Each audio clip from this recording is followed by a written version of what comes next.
තස්ස භගවතු අරහතෝ සම්මා සම්බුද්දස්ස නමෝ තස්ස භගවතු අරහතෝ සම්මා සම්බුද්දස්ස නමෝ තස්ස භගවතු අරහතෝ සම්මා සම්බුද්දස්ස බුද්ධං සරණං ගච්ඡාමි බුද්ධං සරණං ගච්ඡාමි ධම්මං සරණං ගච්ඡාමි ධම්මං සරණං ගච්ඡාමි සංඝං සරණං ගච්ඡාමි සංඝං සරණං ගච්ඡාමි ဒ ුතියම්පි බුද්ධං සරණං ගච්ඡාමි ဒ ුතියම්පි බුද්ධං සරණං ගච්ඡාමි ဒ ුතියම්පි ධම්මං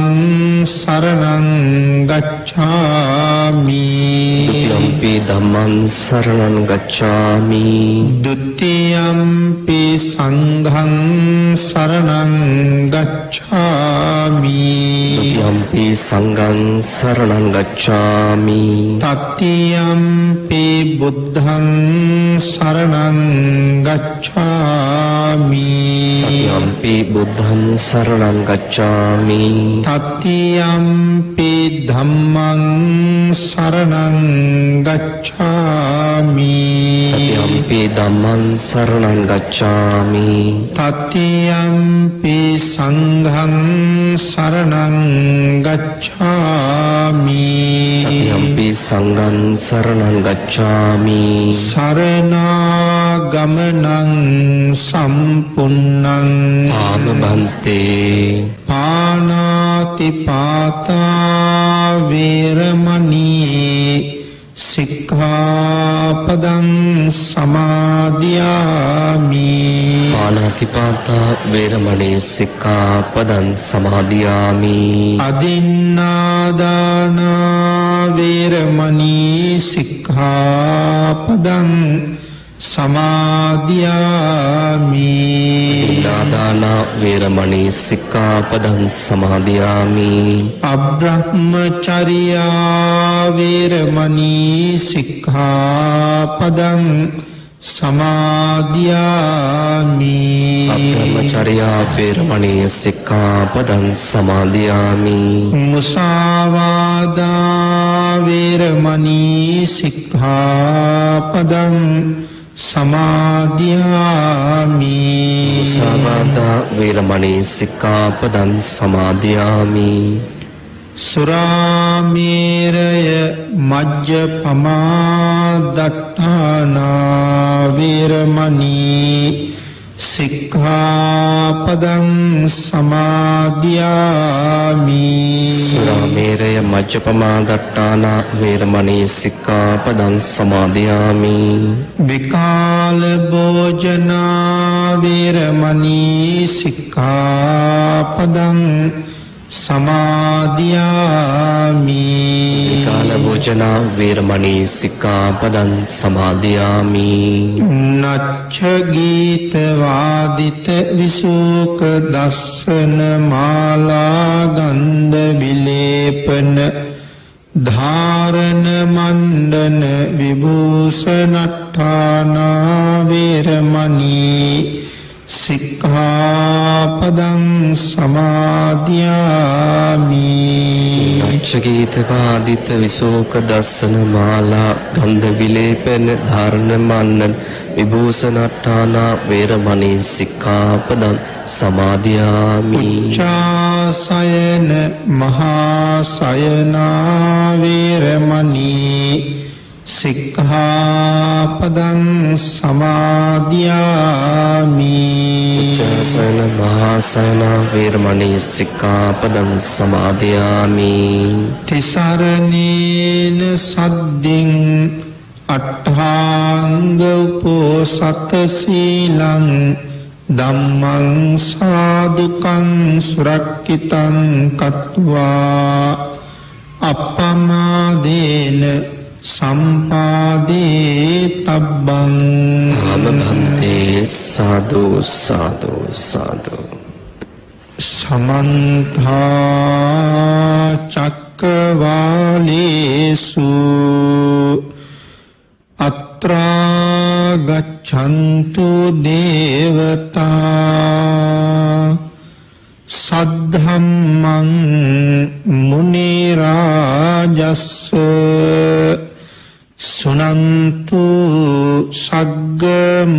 මොක්කදං ධම්මස්සවන කාලෝ අයං බදන්තා ධම්මස්සවන කාලෝ අයං බදන්තා ධම්මස්සවන කාලෝ අයං බදන්තා නමෝ තස්ස භගවතු අරහතෝ සබ්බ ධම්මේසු අප්පටිහත ඥානචාරස්ස දස බලධරස්ස චතු වේසාරජ්‍ය විසරදස්ස සබ්බ සත්තුත්තමස්ස ධම්මිස්සරස්ස ධම්මරාජස්ස ධම්මස්සාමිස්ස තථාගතස්ස සබ්බඤුනෝ සම්මා සම්බුද්දස්ස නමෝ තස්ස භගවතු අරහතු සබ්බ ධම්මේසු අප්පටිහත ඥානචාරස්ස දස බලධරස්ස චතු වේසාරජ්‍ය විසරදස්ස සබ්බ සත්තුත්තමස්ස ධම්මිස්සරස්ස ධම්මරාජස්ස ධම්මස්සාමිස්ස තථාගතස්ස සබ්බඤුනෝ සම්මා සම්බුද්දස්ස නමෝ තස්ස භගවතු අරහතු සබ්බ ධම්මේසු අප්පටිහත ඥානචාරස්ස දස බලධරස්ස චතු වේසාරජ්‍ය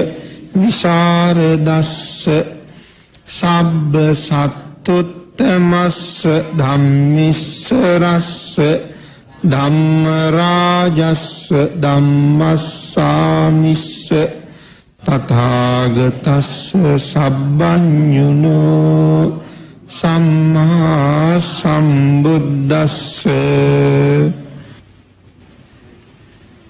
සද්ධර්ම ශ්‍රාවක කාරුණික ගුණගරුක බෞද්ධ පින්නතුනි බොහෝම ශ්‍රද්ධාවෙන් යුක්තව මේ සැදී පැහැදී සූදානම් වෙන්නේ ධම්ම නදී තිත්ත ධර්ම දේශනා වැඩසටහනට වසරක් සපිරෙන අවස්ථාවේ අදත් මේ අවස්ථාවට සහභාගී වෙලා ලෞතර බුදුරජාණන් වහන්සේගේ නිර්මල ශ්‍රී සද්ධර්ම රත්නයෙන් බොහෝම ස්වල්ප ප්‍රමාණයක් නමුත් දේශනා කරවගෙන දේශනාගත ධර්මය තම තමන්ගේ ජීවිතවලට එකතු කරගෙන මනාව ජීවිතය ධර්මයෙන් පෝෂණය කරගෙන මෙලව සුවපත් කරගෙන පරලොව සුගතිගාමී කර ගැනීමේ බලාපොරොත්තුව ඇතුව අද මේ උතුම් ධර්ම දේශනාවේ සංවිධාන කටයුතු සිදු කරන සරත් ශාන්ත දේශප්‍රිය මැතිතුමා ඒ වගේම එතුමන්ගේ ස්වාමි දියණිය දුවදරුවන් අද දේශනාවේ දායකත්වයේ දරන අය පින්කම සාර්ථක කර ගැනීම සඳහා හැමදාම සහභාගී වෙමින් සහයෝගය ලබා දෙමින් තමන්ගේ ජීවිත ගමනත් අර්ථවත් කරගන්න වෙහෙසෙන මේ සදහවත් පින්වත් පිරිස සියලු දෙනාම දේශප්‍රිය මැතිතුමාට මහත් අනුග්‍රහයක් මේ අවස්ථාවේ දක්වනවා. තවත් බොහොම දීර්ඝ කාලයක් මේ උතුම් වැඩසටහන ඉදිරියට පවත්වාගෙන යන්න තමන්ගේ අනුග්‍රහය දැක්වීම. විශාල පිරිසක් සහභාගී වෙනවා දැක්කහම, විශාල පිරිසකගේ උනන්දුව දැක්කහම මේ සංවිධාන කටයුතු වලට මොනතරම් වෙහෙසුණත්, අපහසුතා මොනතරම් එළඹුණත්, ධර්මයට අකමැති සසර අකුසල් පුරවන අය නොයෙක් වචන, අකුල් හෙලීම්, කඩාකප්පල්කාරී කටයුතු කොතෙක් කළත් ඒ සියල්ල ජයග්‍රහණය කරන්න ඔබෙන් ලැබෙන මේ ශක්තිය ඉමහත් පිටුවහල. ඒ නිසා ධර්ම මාර්ගයට කොහොමත් බාධා සහිතයි. ඒ සියලු බාධා ජයගෙන ඉදිරියට යන්න සියලු දෙනාගේම මේ දායකත්වයේ හැම කෙනෙක්ම අප්‍රමාණ කුසල් එකතු කරගන්න දායකත්වය. ඒ කාරණාවත් සියලු දෙනාම සිහිපත් කරගෙන සද්ධර්ම ශ්‍රවණය කරන්න සූදානම් වෙමු. මේ වර්ෂ පූර්ණයේ පිළිබඳව කරුණු කාරණා ටික අපි දේශනා අවසානයේ සාකච්ඡා කරමු. අද ධර්ම දේශනා පින්කමේ දායකත්වයේ දරන සත්පුරුෂ දායක පිරිස මේ ධර්මයේ උගන්වා වදාළ මහා බලගතුම දානමය පින්කම සම්පූර්ණ කරගෙන මහත් කුසල් රැස් කරගන්නවා වගේම විශාල පිරිසකට අනුග්‍රහයක් දැක්වීමක්ද ඒ පිරිස සිදු කරනවා. මේ සියලු දෙනාටම ධර්ම ශ්‍රවණය කරන්න, දේශනාව සිදු කරන්න දායකත්වයේ ලැබලා දීලා.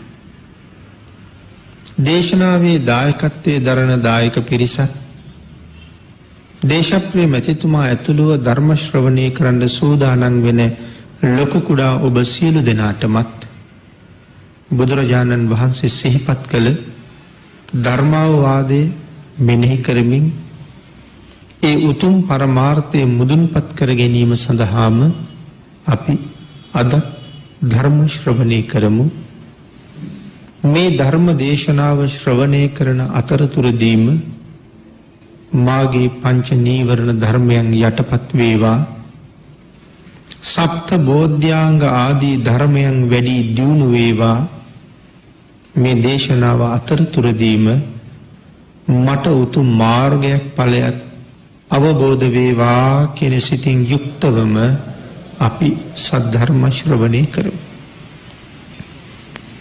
පින්නතුනේ උදෑසන පළවෙනි දේශනාවේ මාතෘකාව හැටියට මම යොදා ගන්න කල්පනා කළේ අපේ බුදුරජාණන් වහන්සේ දේශනා කළ එක ගාථා රත්නයක් කොසල් මහරජුරු අරමුණු කරගෙන ධම්මපද පාළියේ සුඛ කියන වර්ගයේ තමයි සඳහන් වෙන්නේ. ආරෝග්‍ය පරමාලාභා සන්තුට්ටි පරමං ධනං විශ්වාසා පරමාඥාති නිබ්බානං පරමං සුඛං. මේක සියලු දෙනාටම හොඳට පාඩම් තියෙන ගාථාවක්. නමුත් මේ ගාථා රත්නය මොන විදිහේ ධර්ම කාරණාවන්ගෙන් පෝෂණය වෙනවද කියන කාරණාව අපි ටිකක් සාකච්ඡා කරමු. උතුම් කරුණු 4ක් පිළිබඳව විශේෂයෙන් සාකච්ඡා කරනවා. ආරෝග්‍ය පරමාලාභා. මේ ලෝකේ ලාභ කියන වචනේ ලාභ වර්ග හුඟක් මේ ලෝකේ තියෙනවා. විවිධ ලාභ මේ ලෝකේ තියෙනවා. අපි ලාභයන්ට බොහොම කැමතියි. ගෙවල් දොරවල් යමෙකුට වැඩි ප්‍රමාණයක් තියෙනවා නම් ඒක නිවාස ලාභයක්. යාන වාහන වැඩිපුර තියෙනවා නම් ඒක යානා ලාභයක්. වතු පිටි තියෙනවා නම් ඒක තවත් ලාභයක්. රන් විදිය මුතුමැණික් තියෙනවා නම් ඒක තවත් ලාභයක්. ඇඳුම් පැළඳුම් ආහාර පාන අවශ්‍ය ප්‍රමාණයට තියෙනවා නම් ඒ සියලුම දේවල් අයිති වෙන්නේ තවත් ලාභ ගණයට.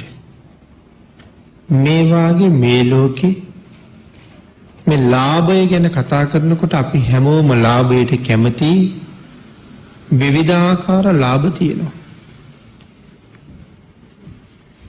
අපේ බුදුරජාණන් වහන්සේ මෙතන කරුණු දක්වන්නේ ඒ හැම ලාභයකටම වඩා මේ ලෝකේ තියෙනවා නම් උතුම්ම ලාභයක්.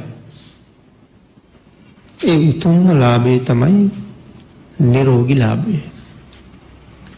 ඒ වෙනුවෙන් ඕනෑම දෙයක් කැපකරන්න ඕනෑම ලාභයක් අත්හරින්න හැම කෙනෙක්ම කැමතියි. නිරෝගී ලාභය වෙනුවෙන්. උදාහරණ කීපයක් අපි සාකච්ඡා කළොත් තමන්ගේ ශරීරයේ කිසියම් ලෙඩක් තියෙනවා නම් ඒ රෝගය සනීප කරගන්න එක අපි හැමෝගෙම ඒකායන පරමාර්ථයයි. ඒ රෝගය සනීප කර ගැනීම සඳහා අපි හරිහම්බ කරගත්ත මිල මුදල් අපි ලක්ෂ ගණනින් වියදම් කරනවා. සාමාන්‍යයෙන් එදිනෙදා ජීවිතයේ යම් යම් දේවල් වලට පවා වියදම් නොකළ ධනය මේ රෝගය සනීප කරගන්න වියදම් කරන්න අපි යොසුල් වෙනවා. රැස් කරගෙන තියෙන තැම්පත් කරලා තියෙන මිල මුදල් ආදී ධනය ඉවර වෙලා නම් රන් විදී මුතුමැණික් වාගේ තියෙන ධනය ඒ වෙනුවෙන් කැප කරන්න කැමති. ඒ නිසා සමහර අය මාළි විකුණනවා, වල්ලු විකුණනවා, කරාඹු විකුණනවා, රනින් හදාගත්ත ආභරණ විකුණලා මුදල් අරගෙන රෝගය සඳහා වියදම් කරනවා. ඒකිනුත් නවතින්නේ නැත්තම් ඉඩකඩම් තියෙනවා නම් ඒ ඉඩකඩම් විකුණන්න පටන් ගන්නවා. යාන වාහන විකුණන්න පටන් ගන්නවා. මෙරට සුවපත් වෙන්නේ නැහැ කියලා හිතුනොත් අමාරුවෙන් හරි පිට රටක යන්නත් සූදානම් වෙනවා. ඒ සඳහා තවත් මිල මුදල් මදි නම් ලැජ්ජාවක් නැතුව බයක් නැතුව අපි සමහර ලාවට ආධාරයක් එකතු කරන්නත් යනවා. සමහර වෙලාවට මුණ ගැහිලා තියෙනවා රැකියාවල් කරන අය.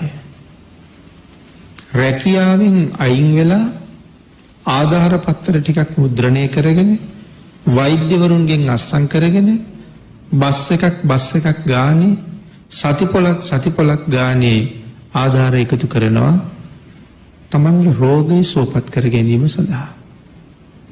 මෙච්චර ලක්ෂ ගාණක් ඕනේ. ඉන්දියාවට යන්න ඕනේ, සිංගප්පූරුවට යන්න ඕනේ. එහෙම කීකේ මුදල් එකතු කරනවා. මෙතෙක් නොකරපු වැඩ මේ කරන්නේ ඒ හැම දෙයකටම වඩා නිරෝගී ලාභය වටින හින්දා. එහෙනම් අනික් හැම ලාභයක්ම නිරෝගී ලාභය ළඟ දෙවනි වෙනවා. යටත් වෙනවා. පහත් වෙනවා. ඒ නිසා දේශනා කළා ආරෝග්‍ය පරමාලාභ. මේ ලෝකේ තියෙනවා නම් යම් උතුම්ම ලාභයක් ඒක නිරෝගී බව. සන්තුට්ටි පරමං ධනං. සතුට මේ ලෝකේ තියෙන උතුම්ම ධනය. ලාභ ගැන කතා කළා වගේ ධනය ගැන කතා කරන්න තියෙන්නේ ওই කරුණු ටිකම තමයි. ඉඩම් තියෙනවා නම් ලාභයක්, ඒ වගේ මේක නිශ්චල වූ ධනයක්. අද ඉඩම හෙට කෝටි ගාණක් බවට පත් කරන්න පුළුවන්. යාන වාහනත් එහෙමයි. රන් රිදී මුතුමැණික් වගේ දේවලුත් එහෙමයි. ලාභය වගේම ඒක ධනයක්. එහෙමනම් මේ ලෝකේ තියෙන උතුම්ම ධනය ඒ එකක්වත් නෙමෙයි සතුට. කෙනෙක් ධනය හම්බ කරලත් සතුටු වුණා. ඒ සතුටු වෙන්න ධනය හම්බ කරන්න රෑ දවල් දෙකම කැප කළා.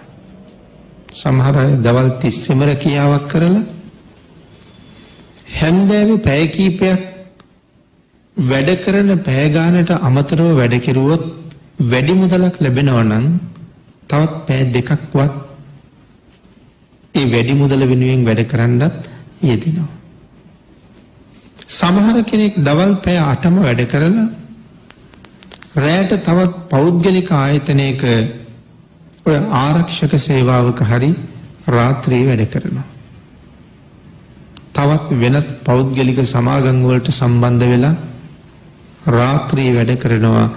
දහවල් වැඩ කරලා හොයාගත්ත මුදල ජීවත් වෙන්න මදි හින්දා. එහෙම මුදල් එකතු කරලා ඒගොල්ලෝ සතුටු වෙනවා. නමුත් ඒ මුදල් සතුට වෙනුවෙන් ඕන තරම් වියදම් කරනවා. මේ වාගේ වැඩසටහනක් පිළිබඳව කල්පනා කරමු. ධම්මනදී තිත්ත ධර්මදේශනා මාලාව අද වෙනකොට වසරක් සම්පූර්ණ කරනවා. දේශප්‍රිය මැතිතුමාට මේ කාරණාව සඳහා සහයෝගය දෙන උදව් උපකාර කරන තවත් බොහෝ පිරිසක් එතුමා වටේට ඉන්නවා.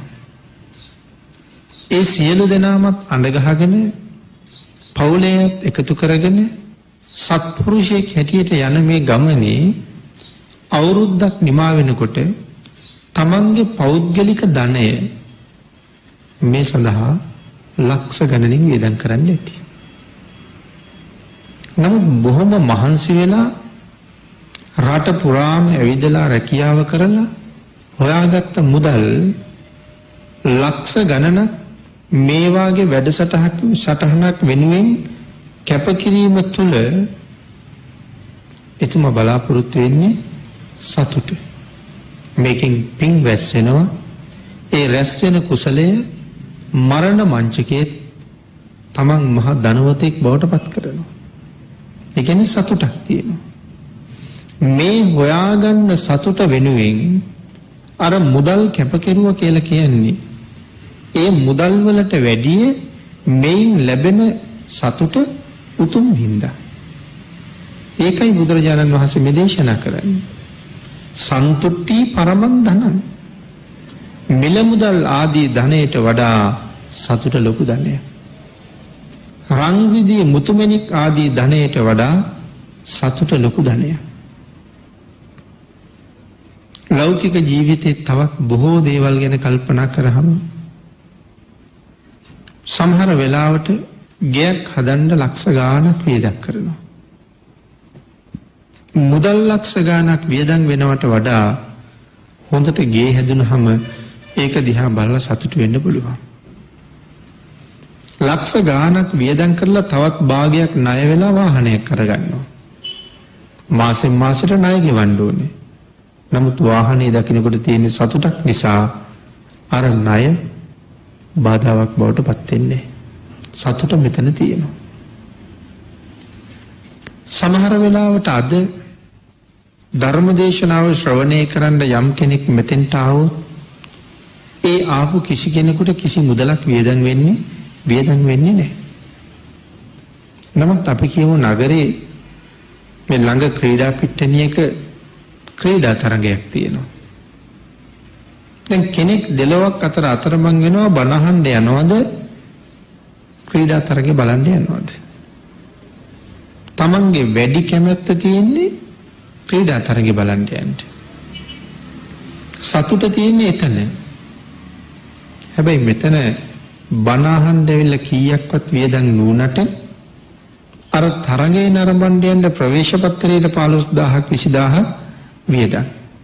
නමුත් වැඩිපුර සතුට හම්බ වෙන්නේ ඒකෙන් නම් ඒ වියදම් වෙන මුදල වටින්නේ නැහැ. මිනිස්සු සතුට වෙනුවෙන් ඕන තරම් ධනෙ වියදම් කරන්න ලෑස්ති. එහෙනම් හැම ධනයක්ම පරාජය කරපු උතුම්ම ධනය සතුටයි කියලා බුදුරජාණන් වහන්සේ දේශනා කළේ ඒකයි. සන්තුට්ටි පරමං ධන. විශ්වාසා පරමා ඥාති. මේ ලෝකේ ඉන්න උතුම්ම නෑය, හොඳම නෑය බුදුරජාණන් වහන්සේ දේශනා කළේ විශ්වාසය කියලා. එහෙම කල්පනා කරලා බලහම අපිට නෑයෝ කීයෙන් කී දෙනාද ඉන්නේ කියන කාරණාව පිළිබඳව ආපහු හිතන්න වෙනවා. සාමාන්‍ය ලෞකික ජීවිතේ කල්පනා කළොත් අපිට නෑයෝ ඕන තරම් ඉන්නවා. අම්මගේ පැත්තෙන් එක ඥාති පාර්ශවයක් ඉන්නවා. තාත්තගේ පැත්තෙන් තවත් ඥාති පාර්ශවයක් ඉන්නවා. ස්වාමියාගේ පැත්තෙන් බිරිඳගේ පැත්තෙන් තවත් ඥාති පාර්ශව ගොඩක් ඉන්නවා. තමන්ට සහෝදර සහෝදරියෝ ඉන්නවා නම් ඒගොල්ලෝ ආවාහ විවාහ වෙලා නම් ඒ සහෝදරවරුන්ගේ බිරින්දෑවරුන්ගේ පැත්තෙනුත් අපිට ඥාති පරපුරක් ඉන්නවා. සහෝදරියන්ගේ ස්වාමිවරුන්ගේ පැත්තෙනුත් අපට ඥාති පරපුරක් ඉන්නවා. මේ විදිහට කල්පනා කරලා බලහම විශාල නෑ පිරිසක් අපිට ඉන්නවා. හැබැයි බුදුරජාණන් වහන්සේ දේශනා කරන්නේ මේ හැම නෑයෙක්ම අභිභවනය කරනවා මේ විශ්වාසය කියන නෑය. ඒසා විශ්වාසා පරමා ඥාති. මේ සියලුම නෑයන් අතර අම්මා ඉන්නේ හරි උතුම්ම තැනක. තාත්තා ඉන්නේ බොහොම ඉහළ තැනක. තමන්ගේ මයි කියන සහෝදර පිරිස ඉන්නේ ඉතාමත් උසස් තැනක. ඒ වුණාට සමහර කෙනෙක් අම්මා විශ්වාස කරන්නෙත් නැහැ. තාත්තා විශ්වාස කරන්නෙත් නැහැ. සමහර මව්පියෝ ඉන්නවා තමන්ගේ දරුවෝ විශ්වාසත් නැහැ. සමහර කාරණාවලට ගියහම අපි එපා කියලා නම් කීවා. නමුත් ඉතින් අහයිද නැද්ද කවුද දන්නේ? අන්න විශ්වාසයක් නැතුව ගිහිල්ලා. සමහරලාට ගෙදර තිබිච්ච සල්ලි මිල මුදල් රන් රිදී මුතු මැණික් වගේ දේවල් ටික ටික අඩු වෙනවා නම් සැකයක් උපදිනවා. අහවලාද ගන්නේ? ලොකු පුතාද ගන්නේ? පොඩි පුතාද ගන්නේ? දුවද ගන්නේ? සැකයක් උපදිනවා. ඒ සාක්කුවෙන් මුදල් අඩු වෙනවා. තව වෙනත් තියලා තියෙන තැන් වලින් අඩු වෙනවා. තව ටිකක් ඒ දරුවෝ වැඩිපුර විනෝදකාමී වැඩවලට යොමු වෙලා නම් අතේ මිල මුදල් නැත්තම් ගෙදරින් ඉල්ලන්න බැරි නම් සමහර වෙලාවට ගලවලා තියලා තියෙන අම්මගේ කරාඹු දෙක අරගෙන යන්නත් පුළුවන්. වලල් අරගෙන යන්නත් පුළුවන්. ඒ නිසා සැකයි.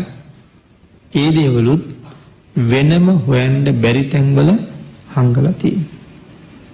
දැන් එතකොට දරුවෝ නමුත් නෑයෝ බවට පත් වෙන්නේ නෑ. මොකද විශ්වාසයේ paludu වෙලා තියෙන්නේ.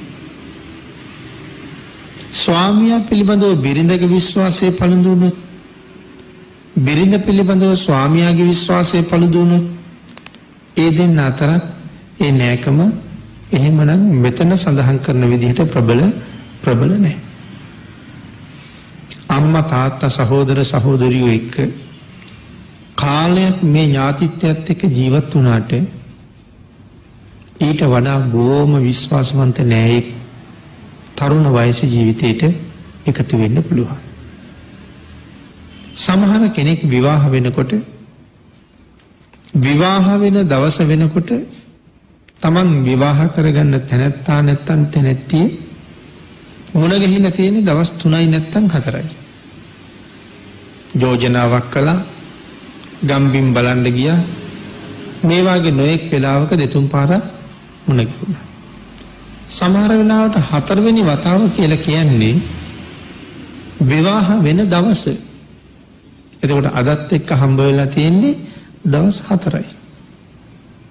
නමුත් ඇයත් එක්ක ගෙදර ගිහිල්ලා දවස් 10ක් 15ක් දෙන්න ජීවත් වෙනවා. ඊට පස්සේ ස්වාමියා තමන් රාජකාරී කටයුත්තට පිටත් වෙලා යනවා. නමුත් අවුරුදු 25ක් 30ක් තමන් එකතු කරගත්ත සියලුම සම්පත් තියෙන්නේ තමන් හදාගත්ත ගේ ඇතුලේ. ඔප්පු තිරප්පු තියෙනවා, බැංකු පොත් ටික තියෙනවා, යාන වාහන වල ලියකියවිලි තියෙනවා, ආදී සියලුම දේවල් මේ ගේ ඇතුලේ තියෙනවා. නමුත් ඔහු ආය දවස් 15කට 20කට එන්නේ නැති වෙන්නයි යන්නේ. මෙතෙක් කල මේ යතුරු මව්පියන්ටවත් සමහරලාට දීලා ගියේ නෑ. ගෙදර යතුරු ටික දීලා ගියත් සමහර වෙලාවට අල්මාරියේ ලාච්චුවේ යතුරු දීලා ගියේ නෑ. දැන් ඒ සියල්ලම ඒ විදිහටම ඇරලා තියලා ගෙදර යතුරත් අර තැනැත්තියට බාර දෙනවා. මුළු ජීවිතේම ඈත් එක්ක දැනට ඉඳලා තියෙන දවස් 15යි. උපන්න දවසේ ඉඳලා එකට හිටපු සහෝදර සහෝදරියන්ටවත් දුන්නේ නැති යතුර ඇයට දීලා යනකොට ඇය අර සියලු දෙනාටම වඩා විශ්වාසවන්තයි. එහෙනම් ඒ සියලු දෙනාට වඩා දැන් සමීපම නෑය ඇය බවට පත් වෙලා. හැබැයි තව ටිකක් කල් යනකොට සමහර කෙනෙක් තමන්ට හම්බෙච්ච යාළුවෙකුට මිත්‍රයෙකුට කතාවක් කියනවා, මම ඔබට කාරණාවක් කියන්නම්. හැබැයි මේ ජීවිතේ මේ කාරණාව මම හැරුණහම දන්න අනික් කෙනාව ඔබ විතරයි. වෙන කිසි කෙනෙකුට කියන්න එපා. ඒ විශ්වාසය මතයි මම මේක කියන්නේ. අම්මට තාත්තට නොකීව, සැමියාට බිරිඳට නොකීව මේ පෞද්ගලික කාරණාව කියන්න පුළුවන් තවත් විශ්වාසවන්තයෙක් ඉන්නවා කියන්නේ ඔහු අර සියලු දෙනාම ඉක්මවා ගියපු නෑය බවට පත් වෙලා. මේ විදිහට කල්පනා කරලා බැලුවොත් මෙතන තියෙන්නේ මහා ගැඹුරු ධර්ම කාරණාවක්. ඒකයි මං කිව්වේ අපිට කොයිතරම් නෑයෝ හිටියත් ඒ හැමෝම ඥාතිද කියලා අපහු හිතලා බලන්න ඕනේ මේ වාගේ පදනමක පිහිටලා. එහෙම පදනමක පිහිටියොත් සමහර වෙලාවට මට ඉන්න එකම නෑයා මමම වෙන්නත් පුළුවන්. එනම් භාග්‍යතුන් වහන්සේ සඳහන් කළේ විශ්වාසා පරමාඥාති. අවසාන කාරණාව නිබ්බානං පරමං සුඛං. මේ ලෝකේ තියෙන උතුම්ම සැපය, ඒ සැපයට කියන නම නිවන. උතුම්ම සැපයට කියන නම නිවන. නිවන උතුම්ම සැපේ නම් අපි හැමෝම වෙහෙසෙන්න ඕනේ ඒ උතුම්ම සැපේ ගාවට යන්න. රැදවල් නැතුව අපි මේ මහන්සි වෙන්නේ මොනවා විඳින්නද? සැප විඳින්න. රැදවල් නැතුව දුක් විඳිනවා කවදා හරි දවසක හොඳ සැපයක් විඳින්න. ඒ වෙනුවෙන් තමයි ධන සම්පත් එකතු කළේ. ඒ වෙනුවෙන් තමයි ගෙවල් දොරවල් හැදුවේ. ඒ වෙනුවෙන් තමයි සල්ලි මිල මුදල් රැස් කළේ. ඒ වෙනුවෙන් තමයි යාන වාහන අරගත්තේ. ඒ වෙනුවෙන් තමයි දැසිදස්ස හොයාගත්තේ. මේ සියලුම දේවල් සැපේ වෙනුවෙන්. අවුරුදු 20ක් 25ක් මහන්සි වෙලා ඉගෙන ගත්තෙත් මේ සැපේ වෙනුවෙන්ම තමයි. අනාගතයේ සැප විඳින්නේ. නමුත් භාග්‍යතුන් වහන්සේ සඳහන් කළා ඔය හැම සැපයක්ම අභිභවනය කරපු උතුම්ම සැපය නිවන් සැපයයි. එහෙනම් මේ ලෝකේ හැම කෙනෙක්ම වෙහෙසෙනව නම් වෙහෙසිය යුත්තේ මේ උතුම් නිවන් සැපය හොයාගන්නයි. පරම සැපය හොයාගෙන යන්නයි. නමුත් අපි වෙහෙසෙන තරමක් වෙහෙසිලා තියෙන්නේ ඒ උතුම්ම සැපේ ගාවට යන්න නෙමෙයි, ඊට හුඟක් පල්ලෙහින් තියෙන ඊටාම ප්‍රාථමික වෙච්ච පංචකාම සැපේ වෙනුවෙන් තමයි අපි රැ දවල් දෙකේම වෙහෙසිලා තියෙන්නේ. පංචකාමයේ රැස් කරන්න. පංචකාමයේ එකතු වීම තුළ ලෞකික ජීවිත ගත කරන අපට සතුටක් තියෙනවා. නමුත් ඒ සතුට යට හැම වෙලාවෙම හැංගිලා ඉන්නවා පරම දුක. නමුත් අපිට ඒක යට දුකක් තියෙනවා කියන කාරණාව හරියටම වැටහෙන්නේ නැහැ. හේතුව තමයි හිත කාමයෙන් පිරලා තියෙන නිසා. මේ කාරණාව පැහැදිලි කරනකොට අපේ බුදුරජාණන් වහන්සේ අපූර්ව උදාහරණ රැසක් ගෙන හැර දැක්වුවා. මොකද බුදුරජාණන් වහන්සේට එක බමුණෙක් හොඳටම දොස් කීවා. ඇයි මේ බමුණ බුදුරජාණන් වහන්සේට දොස් කියන්නේ? බුදුරජාණන් වහන්සේ මිනිස්සුන්ට දේශනා කරනවා කියලා බමුණ කියනවා ඇහැ පාලනය කරන්න කියලා. ඒක හැබෑම කතාව. භාග්‍යවතුන් වහන්සේ දේශනා කළේ ඇහැ පාලනය කරන්න කියලා. ඒ විතරක් නෙමෙයි දිවත් පාලනය කරන්න, කයත් පාලනය කරන්න, මේ පංච ඉන්ද්‍රියම පාලනය කරන්න. ඒ පංච ඉන්ද්‍රිය පාලනය කරන්න කියන්නේ මේට වඩා උතුම්ම සැපයක් ගාවට යන්න. නමුත් මේක තේරෙන්නේ නැති මේ බ්‍රාහ්මණවරු කල්පනා කළේ ඇහැ පාලනය කරනවා කියන එක දුක කියලා. බුදුරජාණන් වහන්සේට නිකම්ම නෙමෙයි බැන්නේ. මිනිස්සුන්ගේ දියුණුව නැති කරන වෘද්ධි නාශකය කියලා. මිනිස්සු සතුටු වෙනවා දකින්න අකමැති ඊර්ෂ්‍යාකාරය කියලා. මිනිස්සුන්ට ඇස් හම්බ වෙලා තියෙන්නේ ලෝකේ බලන්න. මිනිස්සුන්ට ඇස් හම්බ වෙලා තියෙන්නේ ලෝකේ තියෙන ලස්සන බලන්න.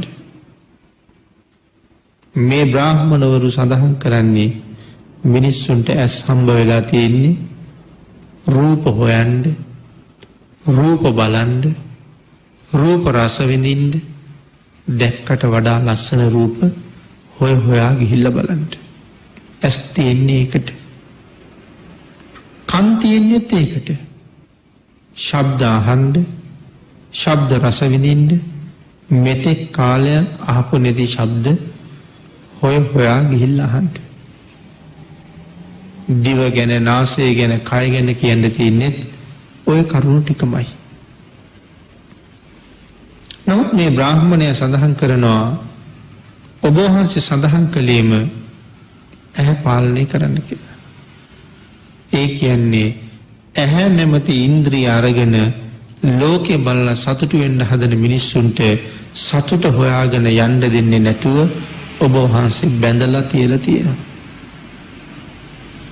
නමුත් බුදුරජාණන් වහන්සේ මේ බ්‍රාහ්මණයට සඳහන් කළා, බ්‍රාහ්මණේ මම ඔය කියන පංචකාමයේ මේ ලෝකේ ඉන්න මිනිස්සුන්ට වඩා හුඟක් ඉහළින් විඳපු කෙනෙක්. ඔය කියන පංචකාමය මම තරම් විඳපු මිනිහෙක් මේ ලෝක ධාතුවේ කොහෙවත්ම නැහැ කියලා. මේ කාරණාව පැහැදිලි කරලා ගිහි ගෙදර ඉන්න කාලේ සිද්ධාර්ථ කුමාරයා විඳපු අසීමාන්තික සැප ගැන මේ බමුණට දීර්ඝ විස්තරයක් කළා. එහෙම විස්තර කරලා බ්‍රාහ්මණයට සඳහන් කළා අවුරුදු 29ක් වාගේ වයසට එනකොට බ්‍රාහ්මණේ මම ඒ සැපය දැක්කේ ලෙඩක් හැටියට. ඒ අප්‍රමාණ සැපය පංචකාම සුවය මම දැක්කේ ලෙඩක් වගේ. මට මේක මනාව වැටහෙන්න පටන් ගත්තට පස්සේ ලෞකික ලෝකේ මිනිස්සු සැපයි කියලා කියන ඒ පංචකාමයේ මං අත්හැරියේ අලුයම හෙළූ කෙළපිඩක් වගේ. ඒ සියල්ලෙන් මිදිලා මම ගිහි ගෙදරින් අභිනිෂ්ක්‍රමණය කරලා විවේකීව ඉඳගෙන ඒ විවේකය නිසා ලැබුණ ප්‍රථම ධාන සුවය හොයාගත්තා. සඳහන් කළා බ්‍රාහ්මණය ඒ ප්‍රථම ධාන සුවය දිව්‍ය ලෝක සුවයට වඩා උතුම්. ප්‍රථම ධානය දිව්‍ය ලෝක සුවයට වඩා උතුම්. ඒ කියන්නේ දිව්‍ය ලෝක 7ේම තියෙන සැපයට වඩා උතුම් කියන එකයි. ප්‍රථම ධාන සුවය. නමුත් ඒ තරම් උතුම් සැපයක් හම්බ වුණේ මොකක් කරපු නිසාද? ගිහි ගෙදර ඒ බැඳීම් පංචකාමයේ අත්හැරපු හින්දා. සඳහන් කළා මාගන්ධිය බ්‍රාහ්මණය ඒ පංචකාමයේ අත්හැරලා මට එහෙම සෝයක් ලැබුණා නම් මම මගේ ශ්‍රාවකයන්ට ආපහු කියයිද පංචකාමයේ සැපයි ඒක විඳින්න කියලා? මට අවශ්‍ය ඒ ශ්‍රාවකයෝ ඒ උතුම්ම සැපේ ගාවට ගෙනියන්න. ඔබලගේ සූත්‍රවල සැපයි කියන්නේ ඔය රූප හොයලා, රූප බලලා, රූප රස විඳලා, රූපේ ආදීනව දකින්න අය ගැන මොනවද කියලා තියෙන්නේ කියලා අහුවා. මාගන්ධියේ නිරුත්තරයි අපේ සූත්‍රවල එහෙමනම් මොකවත් කියලා නැහැ කියලා සඳහන් කළා. ඊළඟට බුදුරජාණන් වහන්සේ දේශනා කළා බ්‍රාහ්මණේ මිනිහෙක් ඉන්නවා ඇඟ පුරාම කුෂ්ඨ හැදිලා. මුළු සර්වාංගෙම කහනවා. කහලා වේදනාව දරා ගන්න බැරුව යකඩ කබලක් ලිපට දාලා අඹ දැල්ල වගේ පාට වෙනකන් රත් කරලා ඒ කබල අඬුවකින් අරගෙන තමන්ගේ අර කහලා තුවාල වෙලා තියෙන බිබිලි තවනවා. ඇඟේ ගෑවෙන්න නොගෑවෙන්න මේ යකඩ කබල ඇඟට ලං කරනවා.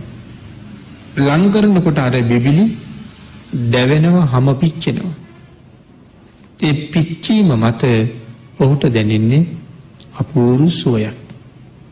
ඒ හින්දා වේදනාව ඉවසන්න බැරි හැම මොහොතකම කබලක් ලිපේ දාලා රත් කරලා අරන් තවනවා.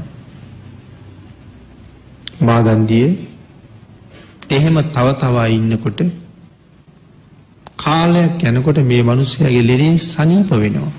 වෙනත් බෙහෙත් කරලා. දැන් ලෙඩේ හොඳයි. ලෙඩේ හොඳ වෙලා මේ මිනිසයා පාරේ යනවා. යනකොට දකින්න තවත් තැනක තවත් මිනිහෙක් අර වගේ කබලක් රත් කරගෙන කුෂ්ඨ රෝගී හැදිලා තවනවා. මාගන්ධියේ අර කලින් තවාගත්ත එක්කෙනා එයා දැන් දන්නවා මේ යකඩ කබලෙන් තවනකොට තියෙන සැප. දුවගෙන ගිහිල්ලා අර මිනිසයාගේ කබල උදුරලා අරගෙන මෙයා ආපහු තවන්න පටන් ගන්නවද කියලා ඇහුවා. නෑ ස්වාමීනි. ආයෙනම් තවන්නේ. එයි මාගන්ධියේ එහෙම කියන්නේ. දැන් කලින් මේ තවන එක සැපයි කියලා හිතුව නේද? ස්වාමීනි හිතුවනම් තමයි. හැබැයි ස්වාමීනි ඔය කබලෙන් තවනකොට කිසිම සැපක් නැහැ. ඕකෙන් තවන්න දුකයි. එතකොට මාගන්ධිය එදා තැව්වේ මොකද කියලා ඇහුවා. ස්වාමීනි භාග්‍යතුන් වහන්සේ කාය ප්‍රසාදයේ වෙනස් වෙලා තිබුණා. අන්න ඒ නිසා දුක දැනුනේ සැප වගේ කියලා. දැන් බලන්න අපිට කොච්චර ගැළපෙනවද කියලා. කාය ප්‍රසාදයේ වෙනස් වෙලා දුකම තමයි තිබුණේ. ඒ දුක දැනුනේ සැපක් වගේ. මේ ජීවිත දිහා කල්පනා කරලා බැලුවොත් අපිට සැපයි වගේ දැනෙච්ච දේවල්, සැපයි කියලා අපි හොයාගෙන ගියපු දේවල්, తాවකාලික සැපයක් අපිට ගෙනල්ලා දීලා තියෙනව නැත්තේ නෑ. නමුත් ඒ හැම తాවකාලික සැපයක්ම ඉවර වෙලා තියෙන්නේ දීර්ඝ කාලීන දුකකින්. අවුරුදු 20-25 කාලේ 15-18 කාලේ ජීවිතේ සැපයි කියලා හිතපු දේවල් අවුරුදු 30-35 කාලේ 40 වාගේ කාලේ සැපයි කියලා හොයාගත්ත දේවල් හැබැයි අද වෙනකොට තවමත් සැපක් හැටියට නම් දැනෙන්නේ නැහැ. ඒ සැප යට තිබිලා තියෙනවා පුදුම දුක් කන්දරාවක්, හරියට අලු යට තිබුණ ගින්දර වගේ. දැන් තමයි දැනෙන්නේ. එහෙනම් භාග්‍යතුන් වහන්සේ දේශනා කළා මෙතන කිසිම සැපක් නැහැ. මාගන්දියත් ඒකට එකඟ වෙලා සඳහන් කරනවා එදා තවනකොට සැපයි වගේ දැනුණා, නමුත් එතන කිසිම සැපක් නැහැ. කාය ප්‍රසාදය වෙනස් වෙලයි ස්වාමීනි තිබුණේ. බුදුරජාණන් වහන්සේ මේ පැහැදිලි කරන කාරණා දෙක තවත් තහවුරු කරවන්න සඳහන් කළා. මාගන්දිය මේ පංචකාමයේ ඇතුලේ කිසියම් සැපයක් තිබුණා නම් මම ඒක සැපයි කියලා සඳහන් කරනවා. නමුත් ඒ කිසිම සැපයක් නැහැ. නමුත් මිනිස්සු රෑ දවල් දෙකේම මහන්සි වෙන්නේ මොකටද? මේ සැපේ හොයන්න. ඒ හොයන සැපේ තරම අපි මේ රෑ දවල් දෙකේම මහන්සි වෙලා හොයන සැපේ තරම කොච්චරද කියලා දේශනා කළා. මාගන්දිය යම් කෙනෙකුට තුවාලයක් හැදිලා, ඒ තුවාලේ කට නිය අගින් කහනකොට සැපයි. තුවාලයක් වටේට නිය පොත්තෙන් කහනකොට සැපයි. මේ රෑ දවල් දෙකේම නොකා නොබී මහන්සි වෙවි හොයන්නේ කොයි වගේ සැපයක් කියලාද දේශනා කළේ? වන මුව නියාගෙන් කහනකොට දැනෙනව නම් සතුටක්, එවන් සතුටක් වෙනුවෙන් තමයි මේ මිනිස්සු මේ කලබලින් දුවදුවා මේ මහන්සි වෙන්නේ. හොරකම් කරනවා, වංචා කරනවා, මංකොල්ල කනවා, මිනි මරනවා, නඩුහබ කියනවා. මේ සියලුම දේවල් වලින් දිනලා හොයන්න හදන සැපය තුවාලයක් වටේට නියාගින් කහනවා වගේ සැපයක් හොයන්න. අපිට මෙහෙම පරිසරයේ ඉන්නකොට මිනිස්සුන්ගේ තියෙන කලබලෙ පේන්නේ නැහැ වැඩි. නමුත් යම් දවසක උඩට ගිහිල්ලා උඩ ඉඳලා බලාගෙන ඉන්න පුළුවන් වුණොත් මේ මිනිස්සු එහාට මෙහාට කලබලෙන් දුවදුවා මොනවද කරන්න යන්නේ කියලා.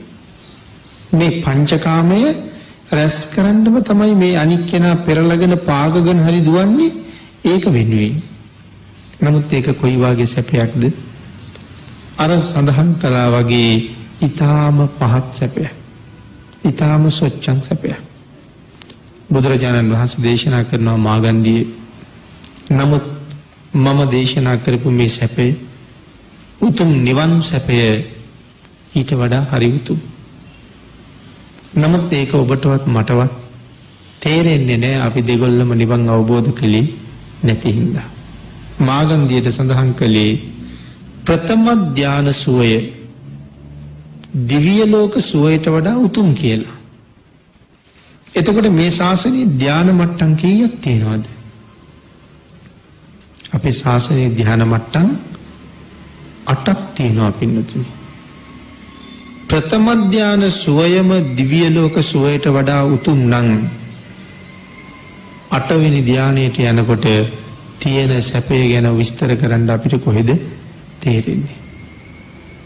8 වෙනි ධානය ගැන කොහොමවත් තේරෙන්නේ නැති අපි මෙන්න මේ කතා කරන නිවන තියෙන්නේ ඔය 8 වෙනි ධාන මට්ටමට උඩින්. 8 වෙනි මට්ටමට උඩින් තමයි නිවන තියෙන්නේ. එහෙනම් ඒ ගැන කොහොමවත් තේරෙන්නේ නැහැ. නමුත් අපේ බුදුරජාණන් වහන්සේ ඒ උතුම් නිවන ගාවට ගිහිල්ලා පරම ශාන්ත සුවයකින් සැනසෙන්නයි අපිට මේ මඟ කියලා දුන්නේ. අවාසනාවක හැටි ඒ තරම් උතුම් සැපයක් හොයාගෙන යන්න මේ ලෝකේ මහන්සි වෙන අය ඉන්නේ කීයෙන් කී දෙනාද කියලා කල්පනා කරන්න. සැප වෙනුවට ලෙඩ හොයනවා මිසක් හැබැයිම සැපේ හොයාගෙන යන්න මහන්සි වෙන අය ලෝකෙ දකින්නේ ඉතාම අඩුයි. මේ පිරිසට සතුටු වෙන්න පුළුවන් බොහොම දුර ගෙවාගෙන උදේ පාන්දර ලැකිටලා පිටත් වෙලා මේ ඇවිල්ලා හවස 3:00 4 වෙනකන් මේ ගත කරන්න ලෑස්ති වෙන්නේ ගෙවල් වල කිසිම වැඩක් පොලක් නැතුව නෙමෙයි මේ ගමන ඇවිල්ලා ඉන්නේ. ඕන තරම් වැඩපොළ තියෙනවා. ඒ සියල්ලම අත්හැරලා තමයි මේ ඇවිල්ලා තියෙන්නේ. හැබැයි මේ සතුට හොයාගෙන යන ගමනකට මුල පුරනවා. සැපය හොයාගෙන යන ගමනකට මුල පුරනවා. ලෞකික ධනය හොයන්න අච්චර මහන්සි වෙන්න ඕන නම් ලෝකෝත්තර ධනය හොයන්න, ලෝකෝත්තර සතුට හොයන්න ඊට වඩා හුඟක් මහන්සි වෙන්න වෙනවා. පරම සැපයක් හොයන්න බොහෝසේ වෙහෙසෙන්න වෙනවා. එහෙමනම් මේ ගාථා රත්නයේට අන්තර්ගතව මේ කාරණා ටික ඊ타ත්ම කෙටියෙන් තමයි අපි මේ සාකච්ඡා කරන්න යෙදුනේ. ආරෝග්‍ය පරමාලාභා, සියලුම ලාභ වලට වඩා නිරෝගී බව උතුම්. සන්තුට්ටි බරමන් ධනං, හැම ධනයකටම වඩා සතුට නිසා හම්බ වෙන ධනය හරි උතුම්. විශ්වාසා පරමා ඥාති, යමෙකුගේ විශ්වාසය ළඟ අනික් හැම ණයෙක්ම අභිභවනවා කියන කාරණාව සඳහන් කළා. නිබ්බානං පරමං සුඛං, ලෝකේ තියෙනවා නම් යම් උතුම් ප්‍රථම සැපයක්, ඒක වෙන එකක්වත් නෙමෙයි, නිවනයි කියලා භාග්‍යතුන් වහන්සේ දේශනා කොට වදාලා. පංචකාමයට වඩා නිවන කොච්චර සැපයිද උතුම්ද කියන එක අපි බොහොම කෙටියෙන් කරුණු සිහිපත් කරන්නට යෙදුණා. මේ කාරණා ටික ජීවිතයට එකතු කරගෙන මේ ජීවිතේ කවද වෙනකන් පවතීද දන්නේ. නමුත් ගත වෙන හැම මොහොතක්ම පරම සැපයක් හොයාගෙන යන්න වීරිය වඩන්න ඔබ සියලු දෙනාටම තුනුරුවන්ගේ ආශිර්වාදයෙන් ශක්තිය, ධෛර්යය, භාග්‍ය වාසනාව උදා වේවා කියලා ආශිර්වාද කරනවා. අද ධර්ම දේශනාවේ සදැහැති දායකත්වයේ සයිප්‍රස් රටේ පදිංචිව සිටින ආර්.පී. ස්වර්ණලතා මහත්මිය, එච්.ආර්. සිසිලින් මෑණියන් උතුම් අරමුණු කීපයක් සිහිපත් කරනවා. 2015 දෙවනි මාසයේ 20 වෙනි දින අභාව ප්‍රාප්ත වූ එච්.ආර්. සිසිලින් ආදරණීය මෑණියන්ට පින් අනුමෝදන් කිරීම, ආර්.පී. සෝමරත්න අයියා හා පවුලේ මියගිය සියලුම ඥාති මිත්‍රාදීන්ට පින් අනුමෝදන් කිරීම, රාජාංගනයේ යායහතර ප්‍රදේශයේ මේ උතුම් පින්කමට සහභාගී වූ සියලුම ඥාති හිත මිත්‍රාදී සියලු දෙනාට, හොරණ මොරගහ හේන ප්‍රදේශයෙන් පැමිණ සිටින සියලු දෙනාටමද, පවුලේ දරු මුණුබුරාදීන්, සහෝදර සහෝදරියන්, නෑදෑ හිත මිත්‍රයන්ට උතුම් ධර්මාවබෝධය ලැබීම පිණිසත්, නිදුක් නිරෝගී චිරජීවනයේ ඒ අයට ප්‍රාර්ථනා කරන්නත්, විශේෂයෙන් පින්වත් දේශකයන් වහන්සේ ප්‍රාර්ථනා කරන බෝධියකින් උතුම් නිර්වාණ සුවය අත්පත් කරගන්න ආශිර්වාද කිරීමත්, උන්වහන්සේගේ මව්පියන්ට නිදුක් නිරෝගී භාවයේ චිරජීවනයේ ප්‍රාර්ථනා කිරීමත්, බෞද්ධ ගුවන්විදුලියේ නිර්මාතෘ අපවත් මේ වදාළ අතිපූජනීය දරණාගම කුසල ධම්ම නායක මාහිමිපාණන් වහන්සේටත්, ගංගොඩවිල සෝම ස්වාමින් වහන්සේ ඇතුළු අපවත් වී වදාළ අතිපූජනීය බලංගොඩ ආනන්ද මෛත්‍රී මාහිමිපාණන් වහන්සේ, නාවිනේ ශ්‍රී අරිය ධම්ම මාහිමිපාණන් වහන්සේ, අපවත් වී වදාළ සියලුම මහා ස්වාමීන්ද්‍රයන් වහන්සේලාටත් මේ පින් අනුමෝදන් වේවා. දේශප්‍රිය මහත්මයා ඇතුළු පවුලේ සියලු දෙනාටත්, පැමිණ සිටින සියලුම දෙනාටත්, ගම්වාසී රටවාසී ලෝකවාසී සියලුම දෙනාටත් උතුම් වූ නිර්වාණ අවබෝධය පිණිස මේ පින හේතු වාසනා වේවා. කෝටි ලක්ෂයක් සක්වලේ වැඩවසන්නා වූ සියලුම ආර්යයන් වහන්සේලාට, සත්පුරුෂයන් වහන්සේලාටත්, සම්්‍ය දෘෂ්ටික දිව්‍ය රාජ මණ්ඩලයත් බ්‍රහ්ම රාජ මණ්ඩලයටත් මේ පින් අනුමෝදන් වේවා කියලා පින් අනුමෝදන් කරනවා. එහෙමනම් ඒ දායක පාර්ශවයේ පින් අනුමෝදන් කළ සියලු දෙනාටම පින් අනුමෝදන් වේවා. ආශිර්වාද කළ සියලු දෙනාටම රත්නත්‍රයේ ආශිර්වාදයෙන් නිදුක් නිරෝගී භාවයේ චිරජීවනයේ උදා වේවා. ඊ타ම ඉක්මන් භවයක ඊ타මත්ම කෙටි කාලයකින් සැප සහිත ප්‍රතිපදාවකින් ප්‍රාර්ථනීය බෝධියකින් උතුම් චතුරාර්ය සත්‍ය ධර්මය අවබෝධ කරගන්න මේ පුණ්‍ය ශක්තිය හේතු වාසනා වේවා කියලා ප්‍රාර්ථනා කරමු.